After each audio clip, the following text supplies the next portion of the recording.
Kia ora, welcome back to the Cleine line. It's been a while, but now we're well into 2026, so I wanted to provide the West Coast Tasman take on national politics. I'm Jamie Cleine, former Mayor of Bulla, and yes, many of you know I'm exploring a potential candidacy with New Zealand First. I'm upfront about that because honesty matters. But this show isn't a campaign ad. There's plenty of time to get into that before we head to the voting booths on the 7th of November. Today, it's a straight-talking look at what's happening in Wellington and what it means for our region, and obviously I'll be doing that through the lens of many years working as a district mayor in New Zealand, successfully working with ministers and officials across 3 very different governments. And this year, the stakes couldn't be higher. Both of our long-serving MPs, that's Nationals Maureen Pugh and Labour List MP Damien O'Connor, have announced they won't be seeking re-election. For the first time in decades, West Coast Tasman is wide open.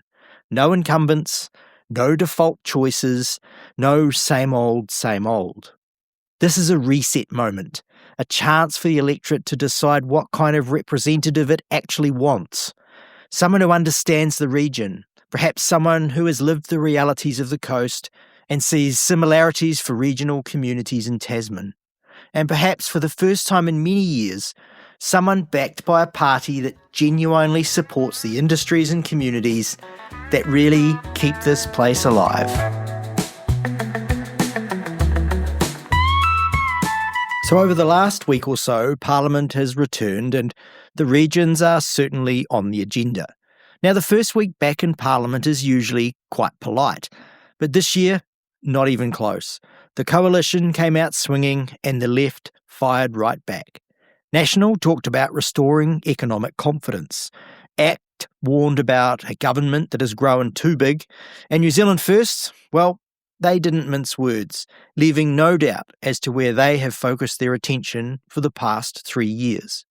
Meanwhile, Labour, the Greens and Te Pāti Māori framed the coalition as reckless, unfair and out of touch. For West Coast Tasman, these aren't abstract debates.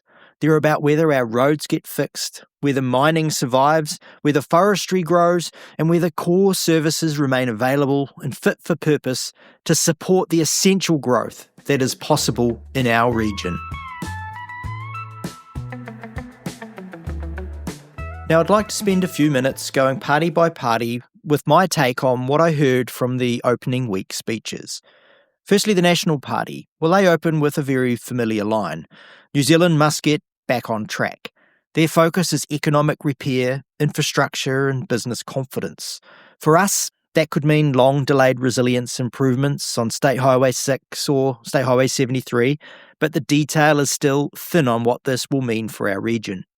Overall, National appears to remain focused on the urban voter base they increasingly represent. ACT. Well, David Seymour said New Zealand needs to cut the red tape that strangles productivity. While this message resonates with some businesses on the coast, it also raises concerns about the level of oversight in sectors like mining and forestry. These concerns are particularly relevant given relatively recent health and safety failures, such as those seen at Pike River and others in high-risk forestry sites of Tasman, which have highlighted the need for robust regulation to protect workers. Now let's talk about the party that delivered the most unapologetically region-focused speech of the day, New Zealand First. And I'm going to be blunt, no other party spoke as directly to the realities of West Coast Tasman. Winston Peters didn't tiptoe around anything. He said the government must put the regions back at the centre of national prosperity, and he called out previous governments for treating rural New Zealand like an afterthought. Now that's not rhetoric, that's a direct challenge to the political culture that has sidelined places like the coast for decades. New Zealand First talked about mining, forestry, fishing, farming and regional transport, not as problems to be managed, but as industries to be backed, strengthened and grown. They talked about sovereignty, economic independence, and protecting the communities that actually keep this country running. And they did it without apology. While other parties were talking theory, New Zealand First was talking reality. The reality that when a mine closes, a town really feels it. The reality that when State Highway 6 or State Highway 73 slips out, we're literally cut off from the rest of New Zealand. The reality that regional industries aren't optional, they're the backbone of our economy. And here's the key difference. New Zealand First isn't promising a fantasy transition or a Wellington-designed blueprint. They're talking about practical, immediate, on-the-ground support for industries we already have. The industries that employ real people in real jobs right now. For West Coast Tasman, that's what matters, because we don't need ideology. We need infrastructure, investment, and a government that understands the value of the work done out here in the region. New Zealand First is the only party putting those issues front and centre, not as footnotes, not as afterthoughts, but as part of their core policy priorities. Now, the Labour Party. Labour leader Chris Hipkins came out swinging, accusing the coalition of having no vision and no plan for New Zealand. He said the government is prioritising tax cuts for landlords while cutting public services, and warned that ordinary families are still being hammered by the cost of living. Hipkins framed Labour as the party focused on the basics, jobs, health and homes, and dismissed the coalition's agenda as buzzwords and corporate waffle that won't fix the country's real problems. Of course, many in this electorate will question how successful Labour were in delivering any of those things during their most recent term, noting it only ended a little over 2 years ago. Now to the Greens, who took a very different tack in their opening speech. Marama Davidson talked about the need to build an economy that doesn't destroy the planet. And the Greens doubled down on their long-standing push for a rapid transition away from the extractive industries. Now that's an admirable goal in theory. Nobody on the coast wants to see our environment damaged.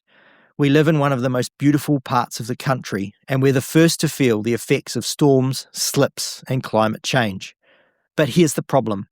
The Greens' vision is idealistic, and it simply doesn't line up with the economic reality of West Coast Tasman. You can't just switch off mining, forestry and heavy industry and expect tourism and boutique agriculture to magically fill that gap. That's not how regional economies work, and it's especially not how ours works. When the Greens talk about transition, they rarely explain what thousands of workers are supposed to transition to, or how small towns like Reefton, Westport or Karamea are meant to survive during that transition. Their policies often assume a level of economic diversity that just doesn't exist here. So while their intentions are good, their solutions don't match the lived experience of the coast.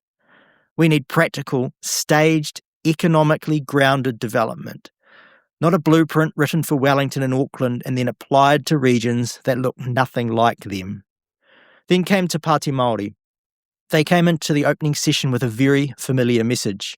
Tino rangatiratanga, structural change, and a call for what they describe as transformational politics. They argued the coalition was rolling back progress and ignoring Māori voices, and they doubled down on their push for constitutional reform and Māori-led governance models. Now, those are big national conversations, but let's be honest, they don't land with much relevance here in West Coast Tasman. Our electorate has a proud Māori population and strong iwi leadership, but the issues Te Pāti Māori are prioritising in Wellington simply aren't the issues dominating daily life on the coast. People here are worried about their jobs, their roads, industry, and whether the hospital has enough staff, not constitutional restructuring or ideological battles being fought in the capital. And to be blunt, Te Pāti Māori has its own internal challenges to sort out before it can credibly speak to regional communities like ours. Leadership instability, public disputes and mixed messaging have made it hard for them to present a coherent vision, let alone one that connects with the realities of this region built on mining, forestry, farming and tourism. So while their voice is important in the national conversation, their platform doesn't speak to the economic backbone of West Coast Tasman. Their priorities are simply not aligned with the industries, infrastructure and practical challenges that define this electorate.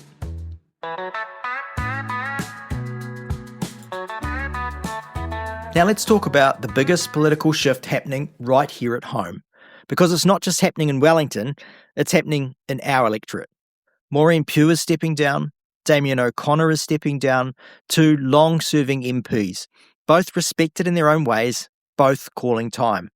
And that means something we almost never get in the West Coast Tasman electorate: a clean slate, no incumbents, no favourites, and no automatic choices.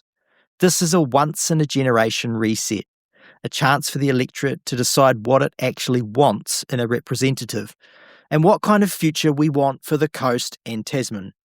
And just as importantly, someone backed by a party that genuinely supports the industries and communities that keep this region alive. Now, every party brings something to the table, but when I look at the needs of West Coast Tasman, strong primary industries, resilient infrastructure, regional autonomy, and a government that understands rural realities, New Zealand First is the party putting those issues front and centre. Yes, National brings stability, and ACT brings deregulation. Labour, of course, brings the public services, the Greens bring environmental leadership, Te Pāoti Māori bring community empowerment. But New Zealand First is the only party talking directly about the industries that actually exist here: mining, forestry, fishing and tourism, and the infrastructure that we all rely on. This is all stuff I saw firsthand as mayor, and it's why I'm exploring a potential candidacy with New Zealand First. Because I believe the electorate needs a strong voice in Wellington, and New Zealand First is certainly positioning itself to be that voice. Because let's be honest, the West Coast Tasman isn't one economy, it's two. Tightly linked, but they are very different. On the coast, we're built on mining, forestry, fishing, tourism, our transport and logistics challenges, and our public services, which of course are stretched really thin. In Tasman, the picture is a little different and quite a bit more diverse. Horticulture, apples, kiwi fruit, hops, berries, aquaculture, mussels, salmon, food and beverage manufacturing, our breweries, boutique producers, the pack houses, and then of course the tourism, Able Tasman, Kaitiritiri, Golden Bay, our small business and trades, the backbone of Motueka and further into the main centre of Richmond, and rapid population growth with infrastructure struggling to keep up. Now, none of these are theoretical industries or issues. These are real employers, real export earners, and real communities that depend on stable, practical, region-focused political leadership. And combined, certainly all provide a decent contribution to New Zealand's GDP. And here's what I believe is the truth. For years, this electorate has been represented by MPs who worked hard, but who were ultimately tied to parties that didn't always prioritise the coast or Tasman. Sometimes we were heard, but too often we weren't. Now with the seat wide open, we get to choose someone who actually understands the region, not just one half of it, but the whole thing. Someone who knows what it means when a pack house can't get seasonal workers. Someone who understands the pressure on Motueka's roads every summer. Someone who knows the impact when forestry slows down, or when a mine closes, or when State Highway 6 slips out and cuts the coast off from the rest of the country. Someone who understands that Tasman's seasonal workforce needs immigration settings that work, not Wellington-designed policies that ignore regional realities. Someone who knows that Golden Bay's isolation isn't a lifestyle choice, it's a daily logistical challenge. And someone who understands that Tasman is growing faster than its infrastructure, and that the coast's pragmatic environmentalism can see its minerals once again providing a meaningful backbone to the New Zealand economy.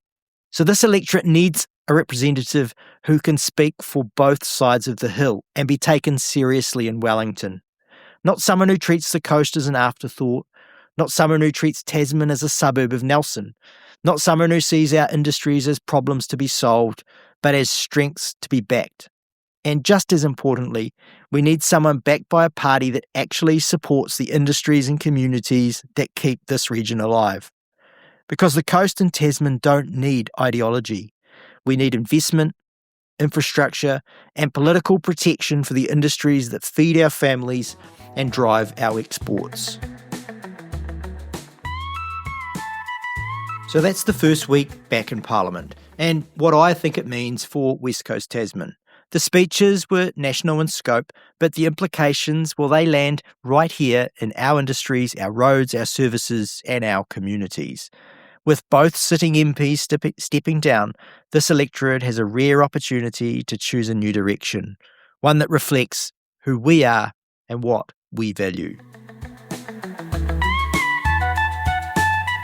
That's it for this episode of the Cleine Line. I am Jamie Cleine, former Mayor of Bulla, and I hope you enjoyed hearing my perspective on the political landscape shaping up for West Coast Tasman.